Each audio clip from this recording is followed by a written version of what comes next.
Welcome to the Vitality Equation, exploring research in health and well-being one paper at a time. I'm excited to dive into this one. Seems a bit technical at first glance, but I think the potential for personalized insights is huge. It's all about understanding the data, right? Right, exactly. I'm eager to break it down. HaploThread, a scalable integrated desktop platform for constructing and visualizing haplotype networks for large sample sequences. It sounds like computer science meets genetics, which, to me, is fascinating because of the potential implications on how we handle complex data patterns. Think about how we can use this kind of pattern recognition to understand complex human behaviors, like in therapy. Yeah, definitely. When I first read the title, I thought, okay, genetics, but then I started thinking about the large sample sequences part. It made me consider how we track and interpret health data from large populations, especially in relation to exercise and sleep studies. Imagine being able to visualize patterns in how people respond to different fitness programs or sleep schedules based on their genetic predispositions. It's like personalized medicine, but for lifestyle. Okay, so let's try to put it in plain terms. Haplotype networks sounds like a family tree, but for genes, right? And this software helps us see how different versions of genes relate to each other within a large group of people. That's a great analogy, a family tree for genes. And scalable means that it can handle tons of data without crashing, which is crucial when you're dealing with large populations. It's all about identifying these common genetic patterns, or haplotypes, within a population. Then, by visualizing these patterns as networks, we can see how these genetic variants are related to each other, and more importantly, how they might relate to certain traits or conditions.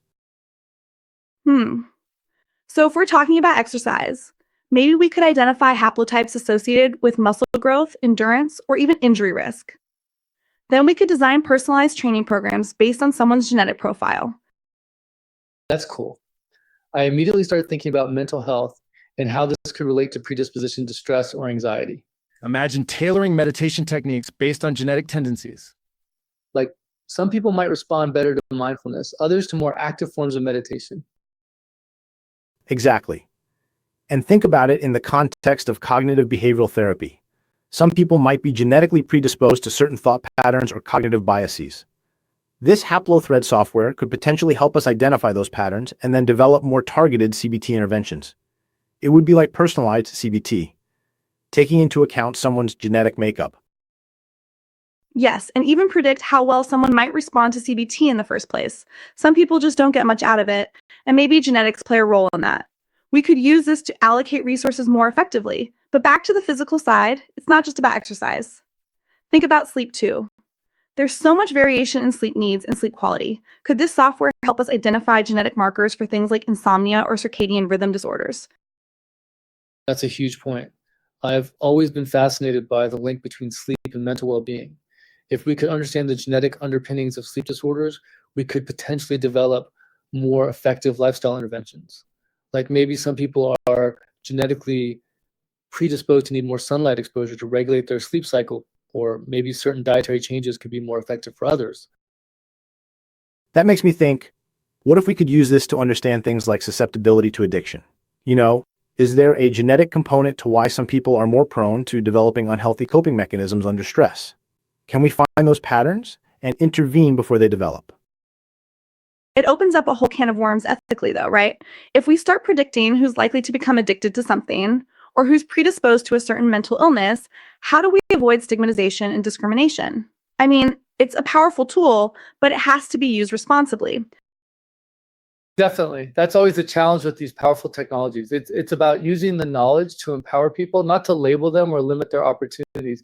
Think about it in terms of resilience. Maybe we can identify genetic markers that contribute to resilience to stress. And then instead of focusing on what people are predisposed to fail at, we can focus on how to enhance their natural strengths. That's a great point. Focus on the positive, building resilience. So, instead of saying you're genetically predisposed to anxiety, we say you might be more sensitive to stress. But here are some specific CBT techniques and lifestyle changes that can help you build resilience. Frame it as empowerment, not a diagnosis. And that's where lifestyle comes in, right? Even if you have a genetic predisposition to something, your lifestyle choices can still make a huge difference. Like you might be genetically predisposed to gain weight easily, but if you exercise regularly and eat a healthy diet, you can still maintain a healthy weight. Exactly. I think the key is to integrate this genetic information with a holistic approach to health. It's not about letting your genes dictate your destiny. It's about using them as a guide to make informed choices about your lifestyle. So maybe the software can help us identify those key areas where lifestyle interventions can have the biggest impact. Yes, and that integration is crucial. It's not just about isolating genes, but about understanding the complex interplay between genes, environment, and behavior. How do early life experiences interact with genetic predispositions? How do social factors influence gene expression? It's a whole systems approach. It also brings up the question of personalized exercise prescriptions. We already know that people respond differently to different types of exercise. Some people thrive on high-intensity interval training, while others do better with low-impact activities like yoga or swimming. Could this software help us predict which types of exercise are most effective for different genetic profiles? I've been exploring the benefits of mindful movement like Tai Chi and Qigong. They're gentle, but they can have a profound impact on stress reduction and overall well-being. Maybe the software could help us understand who is most likely to benefit from these types of practices. It could be a game changer for preventative health. And from a CBT perspective, imagine being able to tailor mindfulness exercises to specific cognitive biases. For example, if someone has a genetic predisposition to catastrophic thinking, we could focus on mindfulness techniques that help them challenge those negative thought patterns. It would be like a super personalized mindfulness program. What about sleep? It's such a fundamental aspect of health, and yet so many people struggle with sleep problems. Could we use this software to identify genetic markers for different sleep disorders and then develop personalized sleep hygiene protocols? Maybe some people need more darkness, others need more white noise, and genetics could help us figure that out. Yeah, I've been experimenting with different sleep hacks, like optimizing my sleep environment and practicing relaxation techniques before bed. It's amazing how much of a difference it can make. But it's also a very individual thing. What works for one person might not work for another. Maybe the software could help us take the guesswork out of it. It also makes me think about the gut-brain connection. We know that gut health can have a significant impact on mental health. Could this software help us identify genetic markers that influence gut microbiome composition and then develop personalized dietary recommendations to promote gut health and improve mental well-being? Definitely. And it's not just about diet, it's also about exercise. Exercise can also have a positive impact on the gut microbiome. So maybe we can use this software to design exercise programs that not only improve physical fitness, but also promote a healthy gut microbiome. I've been incorporating more plant-based foods into my diet, and I've noticed a significant improvement in my energy levels and overall mood. It's amazing how much of an impact food can have, but it's also a very personal thing. Some people thrive on a vegetarian diet, while others need more protein. Maybe this software could help us personalize our diets based on our genetic makeup. It's all about finding that sweet spot, the perfect combination of lifestyle factors that optimize your health based on your individual genetic profile. This HaploThread software seems like a powerful tool for helping us get there. Absolutely.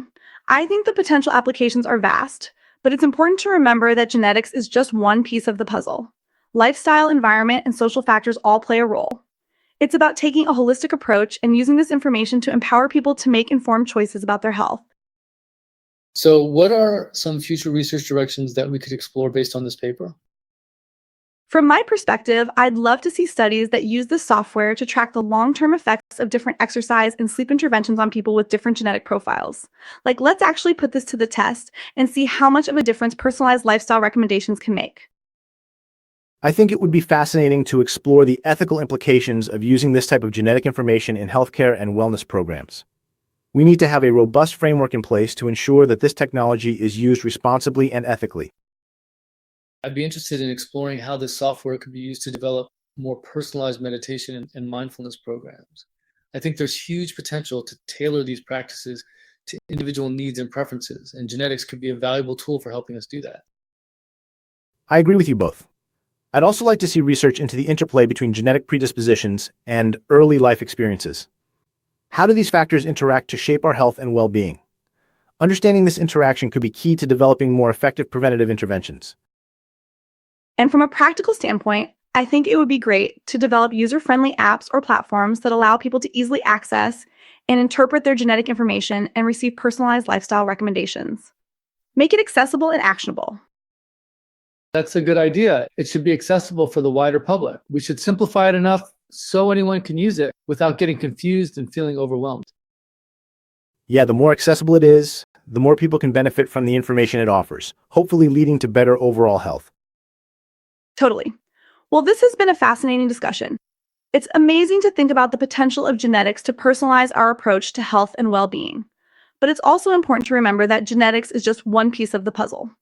Lifestyle, environment, and social factors all play a role. It's about taking a holistic approach and using this information to empower people to make informed choices. Absolutely. And I think that's a great note to end on. Thanks for joining me in exploring this research. It's been really insightful. Likewise. Always great to dive deep and see how we can bridge the gap between research and real-world applications. Until next time. Agreed. Looking forward to the next exploration. Bye, everyone.